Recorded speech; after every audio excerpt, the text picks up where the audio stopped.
यह बात उस समय की है जब भारत गुलामी की बेड़ियों में जकड़ा हुआ था। अंग्रेजी अत्याचारी हुकूमत के खिलाफ पहली गोली चलाने वाले वीर का नाम है मंगल पांडे। मंगल पांडे एक भारतीय स्वातंत्र सेनानी थे। इन्होंने 1857 में भारत के प्रथम स्वातंत्र संग्राम में महत्व की भूमिका निभाई थी। Mangal Pandey east India company के 34वें बंगाल इंफांट्री के सिपाही थे। तत्कालीन अंग्रेजी शासक ने उन्हें बागी करार दिया, जबकि आम हिंदुस्तानी उन्हें आजादी की लड़ाई के नायक के रूप में सम्मान देती थी। दोस्तों, क्रांतिकारी मंगल पांडे का जन्म 19 जुलाई 1827 में उत्तर प्रदेश के दगुआ गांव में हुआ था। मंगल पांडे के पिता का नाम दिवाकर पांडे और माता का नाम श्रीमती अभय रानी था। उन दिनों ईस्ट इंडिया कंपनी की फौज में रुष्ट-पुष्ट और ताकतवर होने के कारण पूर्वीय जिला के युवा अधिक भर्ती होते थे। इन सिपाहियों में ब्राह्मणों, राजपूत और मुसलमानों की संख्या अधिक होती थी। हकीकत कुछ ऐसा है कि दोस्तों, अंग्रेजी सेना अपनी आर्मी को मजबूत करने के लिए एनफील्ड P53 बंदूकें दे रही थी, जिसमें .577 कैलिबर की बंदूक थी, जो दशकों से उपयोग में लाई जा रही ब्राउन बेस से कई ज्यादा शक्तिशाली और अचूक थी। इन बंदूक में कारतूस भरने के लिए सबसे पहले उसे दांतों से खोलना पड़ता था, फिर उसमें भरे हुए बारूद को नली के अंदर भरकर कारतूस को डालना पड़ता था। और जब भारतीय सैनिकों को इस बात का पता चला कि उसमें गौमांस और सुअर की चर्बी मिली हुई है, तो हिंदू मुसलमान दोनों का गुस्सा फूट पड़ा। उन्हें लगा अंग्रेजी सरकार ने जानबूझकर उनका धर्म भ्रष्ट करने के लिए ये राइफलें दी है। 9 फरवरी 1857 में जब ये नया कारतूस बंगाल सेना को बांटा गया, तब मंगल पांडे ने उसे लेने से इनकार कर दिया।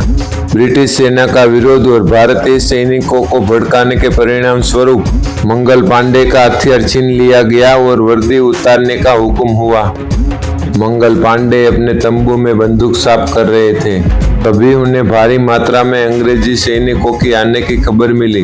मंगल पांडे अपनी तलवार और बंदूक लेकर क्वार्टर गार्ड बिल्डिंग और परेड ग्राउंड की ओर दौड़कर चले गए। वहां पर वो अपनी खुद की रेजिमेंट को विद्रोह करने के लिए प्रोत्साहित करने लगे। इन कारतूसों को हम दांत से काटकर अपवित्र हो जाएंगे। यदि कारतूस को दांत से खोलकर अपवित्र नहीं होना है तो विद्रोह करो। तब उन्होंने एक नारा भी दिया, मारो फिरंगियों को। मंगल पांडे ने राइफल छीनने के लिए आगे बढ़े अंग्रेज ऑफिसर पर गोली चला दी और सर्जन मेजर यूजन तभी चला गया। अपने साथी की यह स्थिति देखकर घोड़े पर सवार अंग्रेज ऑफिसर मंगल पांडे की तरफ बढ़ा। मंगल पांडे ने अपनी तलवार निकाली और पलक झपकते ही ब्रिटिश लेफ्टिनेंट के कंधे और सीने को चीरकर निकाल दी। उसके बाद मंगल पांडे ने गिरफ्तार होने से बेहतर मौत को गले लगाना उचित समझा। वो बंदूक की नली अपने सीने पर रखकर पैर के अंगूठे से फायर कर दिया, लेकिन उस कदम से वो सिर्फ घायल ही हुए। उसके बाद अंग्रेजी सेना ने उसे चारों तरफ से घेरकर बंदी बना लिया था। फौजी अदालत में मामला चला गया, उसमें उन्हें दोषी करार दिया गया और फांसी की सजा सुनाई गई।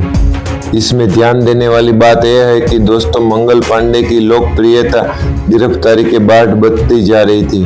दोस्तों, अंग्रेज इस बीच ऐसे डर जाते हैं कि मंगल पांडे की फांसी निर्धारित 10 दिन पूर्व ही दे दी गई। मंगल पांडे के इस बलिदान ने पूरे भारत को झंझोड़ कर रख दिया।